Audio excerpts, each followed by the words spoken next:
इंसान आदमी के पास तक पहुंचा दूं और इनको ये बता दूं कि अच्छाई और बुराई क्या है। इनसे कहो कि ये बुराई है, इसको छोड़ दो, और ये अच्छाई है, इसके रास्ते पर चल दो। तो इतना ही तो काम आपको करना है और कुछ नहीं। कलयुग में सतयुग आएगा। आप सब गांव वासी हैं, यहाँ पास में रहते हैं, कोई ऐसा आदमी होगा विद्वान अविद्वान छोटा बड़ा, हमको ये जवाब दे दे। यही गुजरात है, आदिवासी क्षेत्र में जाइए। अभी मैं वहीं से आया हूँ, क्योंकि मैं तो ये गांव में कार्यक्रम करता ही रहता हूँ। तो जब देवियों से पूछा कि देवियों बच्ची हो, तुमको कितनी मजदूरी मिलती है, कै टका, तो उन्होंने कहा कि 2 टका। तो और क्या मिलता, क्या लगा, और कुछ नहीं, 1 किलो मक्का या 2 रुपए, 2 रुपए। तो इसमें तुम्हारा क्या होता होगा? कह लगे क्या करें, फटे कपड़े पहरे हुए हैं, 2 रुपए दिन में, दिन भर काम करेंगी, 2 रुपए 1 किलो मक्का मिलेगी। अब ये मुझको बताइए कि 10 रुपए रोज आप कमाएंगे, दिन भर मजदूरी में आप मेहनत करके 10 रुपए आपको मिलेंगे और 50 रुपए आप शराब में पी जाएंगे। तो मुझे ये बता दीजिए कि बाकी कहां से लाएंगे? ये मुझको कोई बताए, हिंदुस्तान में कोई भी आदमी इसको बताए। एक अधिकारी या बड़ा आदमी 100 रुपए रोज कमाएगा और 200 रुपए शराब में पिएगा, तो लाएगा कहां से? सोचो, ठंडे दिल से, ठंडे दिमाग से, विवेक बुद्धि से आप सोचिए, आएगा कहां से? एक मोटी बात, दिल्ली में बैठ करके लोग, जो मंत्री हैं, वो 500-500 रुपए की एक बोतल एक दिन में पीते हैं। अब मुझको ये बताइए कि 3000 उनको तनख्वाह, फ्री बंगला और फ्री मोटर और तमाम फ्री ट्रेन और हवाई जहाज का और फ्री नौकर चाकर, लेकिन मिलते 3000 है और पीते हैं 500 रुपए की एक बोतल रोज। तो बताइए बाकी किधर से आएगा? ये मुझको कोई बता दे कि बाकी किधर से। और शराब पीने वाले में 1000 बुराई। जो शराब पीता है कोई भी हो, वो झूठ बोलता, धोखा देता, बेईमानी करता, जिसका लेता उसका कभी नहीं देता, वादा खिलाफी करता। शराब पीने वाला चोरी करता है, डकैती करता है, कत्ल करता। और शराब पीने वाला बगीचा बेच दे, मकान बेच दे, जानवर बेच दे, घर का सामान बेच दे, बच्चों को मारे, स्त्री को मारे, मोहल्ले वाले को रात भर गाली दे। बताइए आप क्या होगा इस देश का? क्या होगा? क्या आपका होगा?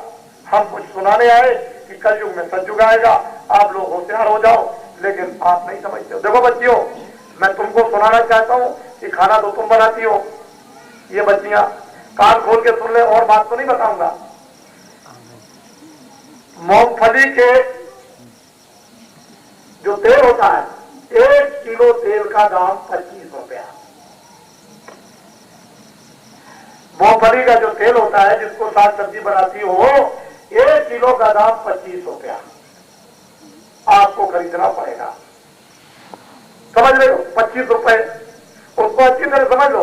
और बातें मैं इसलिए नहीं बताऊंगा कि मैं बता दूंगा तो लोग होल्ड कर लेंगे, इसलिए मैं आपको नहीं बताऊंगा।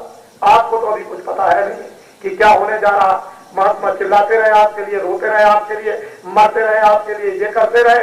आपको गीता से छुड़ा दिया, आपको भागवत से छुड़ा दिया, आपको मंदिर से छुड़ा दिया, आपको धर्म से छुड़ा दिया, आपको सत्य से छुड़ा दिया, आपको मोहब्बत और प्यार से छुड़ा दिया, आपको ईमानदारी से छुड़ा दिया, सदाचार और चरित्र से छुड़ा दिया, और हर तरह से आदर सत्कार से एक चौड़े मैदान में लाके आपको खड़ा कर दिया और कहा कि भागो दिल्ली की तरफ, भागो दिल्ली की तरफ, एकदम भागो, भागो दिल्ली की तरफ, चलो दिल्ली की। और दिल्ली में क्या है?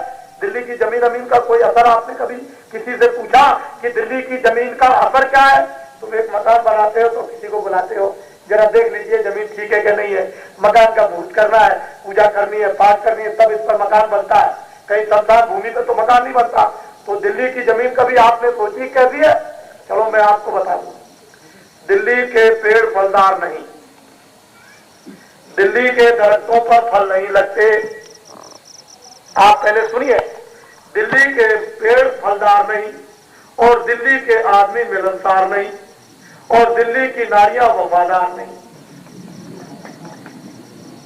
आप बोलिए, आप दिल्ली में क्या लड्डू पेड़े लेंगे? आपको चाहिए था दिन में काम करते, खेती का, दुकान का, दफ्तर का, शाम को आगे बच्चों की सेवा करते, उसके बाद आधा घंटा बैठ करके, लेट करके टट्टी और पेशाब में भगवान का भजन करते तो आपको मिलती बरकत। इन बच्चों का जीवन आगे का बन जाता। इनका तो जीवन आपने किसको खत्म कर दिया। अब ये बच्चे क्या करेंगे? आपने इनके लिए भी कुछ सोचा? कोई हिस्सा बचा करके बच्चों के लिए भी रखा है कि मैं अपने बच्चों का भावी कुछ बना के जाऊं आगे का? उनका तो खत्म कर दिया। आप भी खत्म होने वाले हो, मुसीबत सामने आने वाली, सबके सब चिल्लाएंगे, रोएंगे, फिर किधर रास्ता मिलेगा? ये तो आपको सोचना चाहिए। तो महात्मा की बात को भी आपने उनको भी झूठा कर दिया है।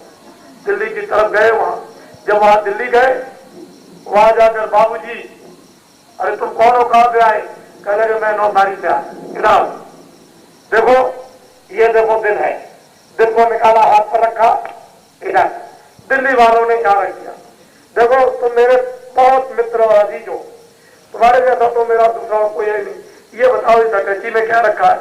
खोलो इसको। अटैची खोल दी, उसका सब सामान ले लिया और रख दिया, और जाओ कल आकर के मिलना।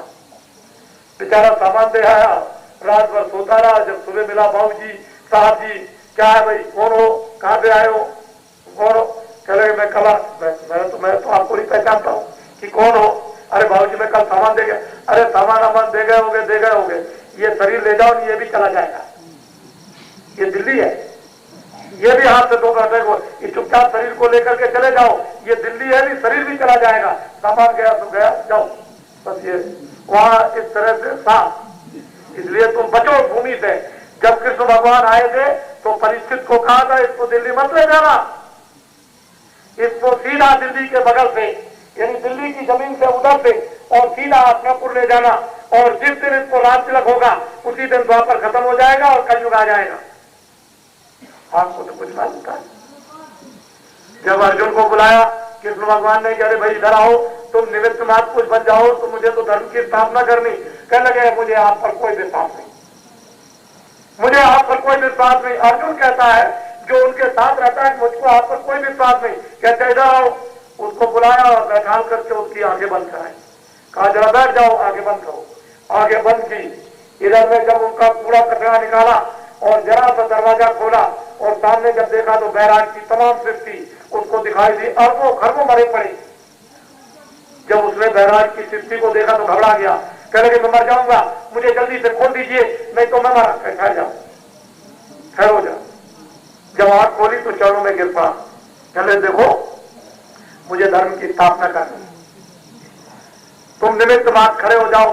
कह लगे भगवान जो कहेंगे तो करेंगे। खड़ा हो गया।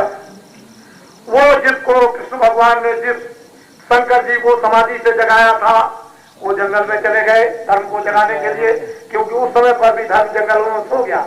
उसको जगाने के लिए गए, और जब शिव जी ने, शंकर जी ने धर्म को जगा दिया और जाए, कहा बोलो क्या करें कि इन ग्वाल वालों में, ये ग्वाल वालों में प्रवेश हो जाओ। जब वो ग्वाल वालों में प्रवेश हो गए तो 18 दिन के अंदर सारे विज्ञान, विश्व के विज्ञान को खत्म कर दिया। बच्चों अपनी जगह बैठे रहो, तुमको क्या करना अपना सुनो। बैठ जाओ बच्चे, क्या बैठ जाओ। देखो सुनो, पहले सारा विश्व का विज्ञान 18 दिन में खत्म। जब उधर से आए तो लोगों ने कहा कि नहीं मैंने मार दिया। अरे भाई देखो मारा पूरा तो बाद में, लेकिन अभी तो धर्म की स्थापना करनी है। इधर आओ, उधर जाओ, देखो वो गोपकाएं लूटी जा रही, तो जाओ जाकर के अर्जुन तुम बचाओ। वहां दौड़ करके गए, देखा जाकर के कि तमाम कोल भी गोपकाओं को लिए जा रहे। अरे भाई मारो जाकर के, मारो उनको बचाओ। वहां जाकर के गए, बाण मारा, किसी भी नहीं मरी। कृष्ण भगवान ने अर्जुन को बुलाया, इधर आओ। हो गया काम, जो कुछ भी होना था। अब वही समय हो भगवान बीजेंद्र रूपी गोपका, वही अर्जुन, वही बात असली है कि उसको समझने की कोशिश करो। कलयुग में सतयुग आएगा, कलयुग में सतयुग आएगा। उसके आने का कोई प्रमाण, कोई निदान, उसको ध्यान से आप लोग सुने। जब कलयुग में सतयुग आ जाएगा, जानता तो हूं मैं कि किस तारीख से आएगा, लेकिन आपको नहीं बता सकता हूं। क्यों कि मेरा समाचार तो कोई रेडियो पर आता नहीं है, और मैं आपको तारीख बता दूं तो फौरन लिख करके आप दिल्ली भेज देंगे कि मैं जानता हूं उस तारीख से सतयुग आएगा। तो मैं तो ऐसे ही रह गया बेकार में। मैं तो दौड़ रहा हूं, घूम रहा हूं, मैं तो बेकार हो गया। और आपने कह दिया कि सतयुग आएगा, तो आपका तो निकल गया रेडियो पर। तो बाबा जी ये बात नहीं बताएंगे कलयुग में सतयुग आएगा। क्या निशानी लाएगा? 1 बीघा खेत में 100 मन गेहूं, 100 मन चावल पैदा होगा। 1 बीघा खेत में 100 मन गेहूं, 100 मन चावल पैदा होगा। 4 बीघा जोतोगे, 400 मन गेहूं, 400 मन चावल। साल में 50 मन खाओगे, 350 मन रखा रहेगा। किसानों की गरीबी अपने आप दूर हो जाएगी। गरीबी कैसे दूर होगी? दिन में काम करोगे, शाम को बच्चों की सेवा और बैठ करके आधा घंटा भगवान का भजन, तो ये जन्मांतरों का कूड़ा कचरा निकल जाएगा और फिर उसमें बरकत होगी। जब बरकत होगी, बच्चा गरीबी दूर, सबको भोजन, सबको कपड़ा, सबको मकान। और आज पैसे के नहीं ऊपर से गिरा दिया जाएगा, ये गिरने वाला कुछ नहीं है। अब सब तो अकल अभी आ जाएगी, थोड़े दिन में देखने को मिलेगा, तब आपको ये पता चल जाएगा कि ये क्या होने जा रहा। इसलिए सीधी साधी बातों को समझने की कोशिश करो कि आप लोग योगदान, मदद, सहयोग आप दीजिए। और वो ये दीजिए कि बाबा जी का परिचय ये है कि मैं तो किराए के मकान में हूँ, मेरा नाम तो तुलसीदास है। आश्रम एक छोटा सा मथुरा में है जहाँ कृष्ण भगवान का जन्म हुआ था। सारे हिंदुस्तान में जय गुरुदेव नाम का प्रचार करता हूँ। जय गुरुदेव नाम किसी आदमी जानवर का नहीं, उस परमात्मा का, ईश्वर का, भगवान का, सर्वशक्तिमान का, उस ब्रह्म का, उस खुदा का जय गुरुदेव नाम, जो वेदों और शास्त्रों में कूट कूट करके भरा हुआ। मैंने तीनों परिचय आपको बता दिए। अब चौथा परिचय देने की कोई जरूरत, आवश्यकता नहीं। लेकिन आपको वो दिन मुसीबत के आपको देखने होंगे जो अभी आपने कभी स्वप्न में नहीं देखे। इसलिए आप इन बातों को याद करो कि कलयुग में सतयुग आएगा, उसके लिए थोड़ी मदद करो। मदद क्या करो कि अपने दरवाजे पर लिखो कि जय गुरुदेव नाम परमात्मा का, खुद अपने आने को शुभ सूचक चिन्ह एक मूर्त लिखो कि जय गुरुदेव नाम परमात्मा का, नीचे लिखो सतयुग आएगा। इतनी बात तो आपको लिखनी। फिर नीचे लिखो 1 बीघा खेत में 100 मन गेहूं, 100 मन चावल जाएगा। फिर उसके नीचे लिखो कि किसान के खेत में इतना अनाज, सब्जी और फल पैदा होगा कि उसके घर में रखने की जगह नहीं रहेगी। ये आपको लिखना नीचे, ये आप मदद कीजिए। फिर उसके नीचे लिखिए कि जब जल, पृथ्वी, अग्नि, वायु, आकाश, ये 5 देवता 33 करोड़ देवताओं के समक्ष